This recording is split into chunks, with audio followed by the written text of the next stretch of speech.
Et avant l'ouverture de ce sommet extraordinaire, ce sont les ministres de l'Union économique d'Afrique centrale qui se sont réunis afin de plancher sur les sujets brûlants d'actualité dans la zone CEMAC. Le président de la commission de la CEMAC n'est pas passé par 4 chemins pour évoquer les difficultés que rencontre la communauté économique et monétaire d'Afrique centrale.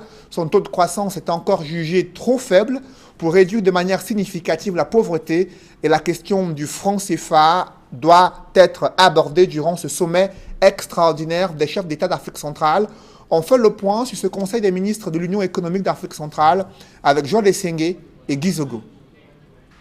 La plénière de la 34e session du Conseil des ministres de l'UEAC, l'Union économique de l'Afrique centrale, s'est ouverte dans la capitale camerounaise avec l'examen du budget 2020 en point d'orgue. L'objet principal, c'est le budget de la communauté. Bien sûr, on a pris un peu de retard pour le faire compte tenu des contraintes de temps des uns et des autres. Mais nous allons l'adopter si les ministres en conviennent. Ensuite, nous allons le présenter au Parlement au mois de février. Donc, le budget, c'est les prévisions des recettes et des dépenses pour l'année prochaine. Ce budget est adossé pour l'essentiel sur un financement issu d'une taxe commune au pays de la CEMAC. Ce budget est assis essentiellement sur la taxe communautaire d'intégration. Là-dessus, nous remercions aussi les très hautes autorités camerounaises parce que leur contribution est estimable au niveau de la TCI de la sous-région.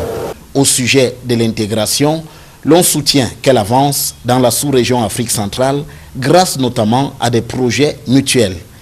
L'intégration est le chemin que nous suivons. Nous suivons ce chemin à travers les projets intégrateurs en cours, ceux qui ont été identifiés récemment, 12 projets intégrateurs dans différents secteurs, surtout dans les infrastructures, avec une enveloppe d'à peu près 2800 milliards.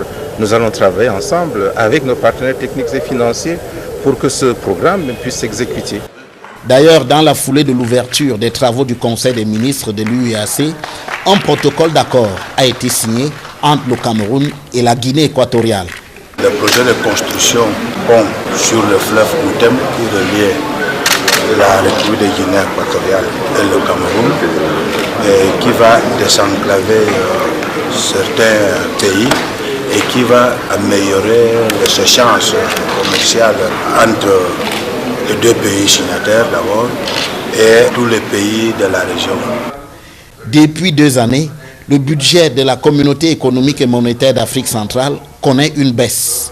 En 2018, elle était de 15%, soit un montant total de 97 milliards, contre 81,44 milliards en 2019. Les chefs d'État qui vont se réunir en sommet à Yaoundé vont certainement plancher sur cette question.